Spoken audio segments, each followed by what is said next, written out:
요즘 고유가 시대이다 보니까 전기차와 하이브리드 자동차, 그런 친환경 자동차들이 인기가 또 올라오고 있습니다. 중고차 시장에서 친환경 자동차의 인기가 많이 좋아졌다고 하더라고요. 저도 전기차를 하나 소유하고 있죠. PV5. 전기차를 타기 전까지는 잘 몰랐었는데 전기차를 타는 순간 그 매력이 있는 것 같아요.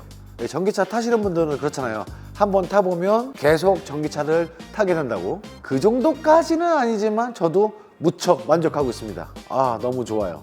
그리고 생각보다 충전 시설이 많이 되어 있더라고요. 자, 그런데 제가 오늘 이야기하려고 하는 부분은 그런 전기차 이야기이기도 합니다. 지금 보시는 것처럼 전기차의 핵심인 모터를 빼놨어요. 그리고 저희 앞쪽에도 모터가 하나 더 있습니다. 이 부분은 앞쪽이고 이 바닥에 있는 것은 뒤쪽 부분이에요. 전기차에 관심이 있으시거나 아니면 전기차를 운행하고 계신 분들, 전기차를 구매하실 예정이신 분들, 그러한 분들을 위해서 준비했습니다. 또한 이 부분은 이런 운전자들 뿐만이 아니라 친환경 자동차를 수리하시는 분들, 그리고 보험회사에서 근무하시는 분들도 아셨으면 해요. 이게 필요 없는 지출이 발생할 수 있는 부분들이 너무 커서 제가 오늘 영상을 켜게 됐어요. 일단은 오늘 이 차량은 사고 이후에서 앞쪽과 뒤쪽에 문제가 발생을 했어요. 그런데 말입니다, 저희 쪽으로 이렇게 오게 된 이유는 수리비가 4천만 원대가 나왔다고 합니다.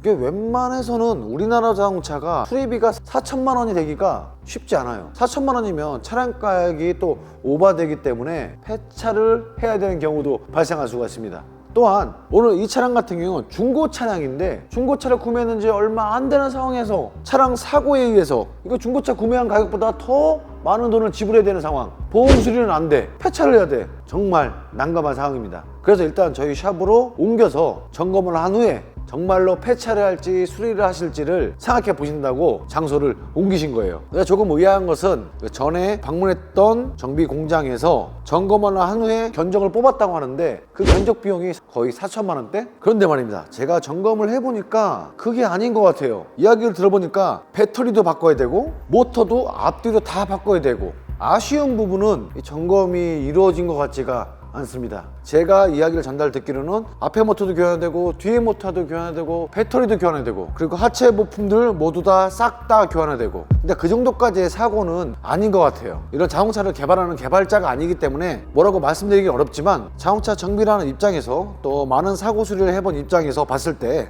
전기장치의 강성이 상당히 강해요. 사이드 프레임 쪽도 상당히 강하고 서브 프레임의 강성도 무척 강합니다. 그래서 웬만한 충격이 아니면 이 모터까지 들어오기가 어려워요. 그리고 또 강한 충격이라고 해도 이 모터까지 들어가기 전에 다른 부위 먼저 깨지는 경우가 다 대부분입니다. 충격이 가해지게 되면은 마운트 쪽, 마운트를 또 잡고 있는 이 모터 쪽에 있는 브라켓, 이 끝자락, 이 부분이 대부분 또 끊어지거나 잘라져요. 근데 이 친구는 이것도 멀쩡하단 말이죠. 그렇게 많은 견적을 받았다고 해서 저는 엄청나게 부셔진 줄 알았어요. 또 그리고 몇몇 군데를 거쳤는데 대부분 비슷한 이야기를 했고 또는 수리가 불가능하다고 말씀을 했다고 합니다. 제가 오늘 영상에서 드리고 싶은 말씀은 이런 부분들이에요. 지금 현재 상태로 봤을 때는 그 견적은 맞지가 않습니다. 하체 부품도 마찬가지예요. 충격은 고스란히 다 이쪽 부분 동승석 쪽으로 충격이 가해진 겁니다. 이 서브 프레임이 꺾여 버렸습니다. 찢어지기도 하고요. 작은 충격은 아니에요. 강하게 부딪혔던 것 같아요. 스티어링 기어 쪽으로는 또 꺾임이 없어요. 안 보여요. 샤프트도 마찬가지고요. 너클은 충격이 갔습니다. 그래서 미세한 균열이 생기지 않았을까 하는 의구심이 좀 들어요. 반대쪽으로는 충격이 전혀 가해지지가 않았어요. 서브 프레임 쪽도 멀쩡하고 운전석 쪽 하체 부품들은 또 멀쩡합니다. 제일 중요한 것은 모터에 충격이 가해졌다고 하는데 모터의 충격은 눈을 씻고 찾아봐도 전혀 없습니다. 스테빌라이저도 멀쩡하고 찢어지거나 배선이 찢기거나 그런 부분들은 전혀 보이지가 않습니다. 이 모터는 사용해도 되는 거잖아요. 하체 부품도 반대쪽 부분은 또 사용을 해도 되고, 자, 여기에 보이는 것이 앞쪽이고 제가 뒤쪽 모터도 보여드릴게요. 뒤쪽은 조금 반대예요. 운전석 쪽 뒤쪽 부분, 이쪽 부분이 좀 충격이 있었던 것 같아요. 이러한 더스터 커버가 찢어진 상태가 보이고 이 쇼버 마운트도 깨져버렸네요. 충격이 가해진 이쪽 하체 부품들 몇몇 종류는 교환의 필요성이 있을 겁니다. 당연히 이런 디스크 같은 경우는 재사용해도 되고요. 또한 중요한 것은 이렇게 이 차는 사륜입니다. 이 차의 뒤쪽 모터는 전혀 충격이 가해질 수가 없어요. 아니 뒤쪽은 이렇게 보호막이 딱 형성이 되어 있는데 내면을 모두 아주 강한 서브 프레임들이 딱 버텨주고 있어요. 밀리지도 않았어요. 밀리지도. 다만 이 차는 이 서브 프레임도 바꾸긴 바꿔야 돼요. 꺾여 있고 찢어졌네. 끝에는 서브 프레임을 앞뒤로 다 교환하고 하체 부품을 모두 다 싹 다 교환한다고 가정을 했을 때, 정말 단 한 개도 남겨놓지 않고 하체 부품만 모두를 싹 다 교환한다고 가정을 했을 때 부품 금액만 대략 한 900만 원이 채 안 될 거로 생각이 들어요. 차량 올려서 봤을 때 배터리 쪽은 충격이 가해진 게 1도 없습니다. 그리고 더 중요한 것은 클러스터에 고전화 시스템을 점검하세요, 모터를 점검하세요, 그런 내용들이 전혀 없었어요. 어떻게 해서 그렇게 많은 견적이 나오는지는 모르겠습니다. 오늘 영상의 핵심은 그 부분을 말씀드리고 싶은 거예요. 이 전기자동차들을 운행하는 오너들이 점점 더 많아지고 계시죠. 부품 금액이 싸지를 않아요. 모터와 인버터 가격만 해도 한 500~600만 원대 할 겁니다. 뒤쪽도 비슷하고요. 충격이 가해졌다면 당연히 교환을 해야 되겠지만 제가 아쉬운 부분은 바로 점검입니다. 점검. 그냥 육안 점검으로만 했을 때 대부분 그렇게 견적을 산출하더라고요. 과연 이 모터와 인버터를 점검을 했을까요? 뒤쪽도 점검을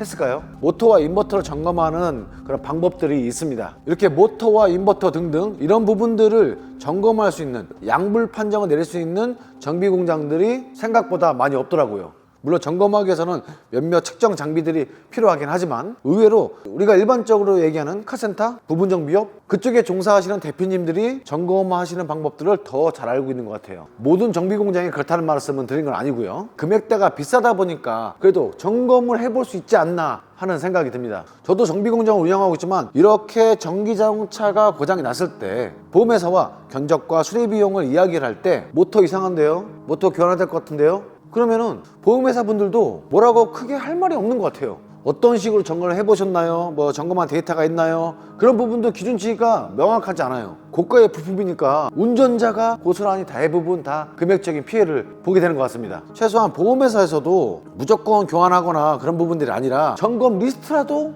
있었으면 좋겠어요. 그냥 사고 부위만 사진만 막 찍어서 확인할 게 아니라 충격에서 문제가 발생할 수도 있지만 그래도 그 점검 리스트가 좀 있으면 고장 났을 확률이 높겠지. 아이씨 그거 다 수리하고 고장 났으면 어떻게 또 내려야 되고 어떻게 이게 그냥 한 번에 다 싸잡아서 그냥 다 교환하자. 충격 먹은 것 같아요. 그럼 교환해야죠. 또 차량가가 안 나오는데요. 폐차해야죠. 제가 걱정되는 거 이런 부분이에요. 이런 것 때문에 멀쩡한 차들이 폐차장으로 가서 사라지고 또 운전자도 피해를 입고 또 이 모터 같은 경우도 환경 파괴가 무척 이루어집니다. 배터리도 마찬가지고 리사이클이나 리유즈 같은 게 아주 잘 되고 있는 편은 아니기 때문에 달릴 수 있으면 달려야죠. 너무너무 아쉬워서 제가 이렇게 말씀을 드린 거예요. 이 차는 저희가 모터 테스트 했습니다. 정상이에요. 모터를 교환할 필요가 전혀 없습니다. 여기서 금액이 확 커진 부분은 배터리가 있어요. 배터리가 아마도 신품 가격이 대략 3천만 원대로 알고 있습니다. 전기차를 새 차로 구매를 해서 보증기간이 끝나는 시점까지 운행을 하고 있고 보증기간이 끝난 중고장차를 우리가 구매할 수도 있잖아요. 그럼 배터리 망가지거나 배터리 충격받으면 그냥 무조건 다 폐차해야 되나? 그것도 아닌 것 같아요. 예전 영상에도 말씀드렸는데 배터리도 제재조 배터리가 있습니다. 포엔이라는 회사에서 우리나라에서 독보적으로 아주 완벽한 품질로 판매를 하고 있어요. 혹시라도 전기자동차를 운행하고 계시다면 포엔이라는 회사를 꼭 기억해 주세요. 꼭 기억하세요. 배터리가 망가지면 포엔으로. 저희도 포엔 배터리를 사용하고 있어요. 그 포엔이라는 회사 배터리를 사용할 경우 대략 배터리 금액이 50% 정도 절감할 수가 있습니다. 아니 지금 이거 하체 부품을 싹 다 교환하고 포엔 배터리로 교환을 해. 그래도 부품 금액이 러프하게 잡아야 2,500? 뭐 이거 지금 이거 작업하는데 공임을 뭐 기술료를 얼마를 받겠어요. 이런 부분 제가 뭐랄까 좀 속상해서 오늘 영상을 키게 된 겁니다. 조금 아쉽게도 제가 알기로는 현재 모터들은 수리하는 곳이 없는 것 같아요. 분리하기가 무척 어렵거든요. 수리를 한다고 해도 그러한 품질을 보증할 수 있는 그런 회사는 아직 없는 것 같습니다. 그래서 오늘 이 차량은 모터들을 다 재사용하고 배터리도 이상이 없으니까 재사용할 거고 충격이 가해진 하체 부품들만 교환이 이루어질 겁니다. 사이드 프레임도 그렇게 충격이 가해지지 않았어요. 이 친구만 확 찢겼지. 이 차량은 수리를 하기로 결정하셨습니다. 다시 저희가 도로를 달릴 수 있게 만들 거예요. 사고차 부분에서 또 보험 처리를 할 경우 고가의 멀쩡한 부품들이 폐기되는 경우 그런 사례가 아주 많이 발생하고 있습니다. 보험회사분들 연락하세요. 이런 것들 때문에 자동차 보험료가 올라가나? 보험료도 올라가고 환경 파괴도 되고 차주분들은 또 피해를 입으시고 아쉬운 부분이 한두 개가 아닙니다. 자, 이렇게 안타까운 마음에 제가 오늘 목소리를 높였습니다. 오늘 이야기를 마무리하겠습니다. 오늘도 함께 해주셔서 진심으로 감사드리고 다음 시간에도 카멘 패밀리들의 즐거운 정비숍 이야기로 돌아오겠습니다. 닦고 조이고 기름치자. 지금 내가 타고 있는 차가 세상에서 가장 좋은 차예요. 모터를 교환하기 전에 최소한이라도 점검을 꼭 해주세요. 점검하는 방법 모르시면 연락 주세요.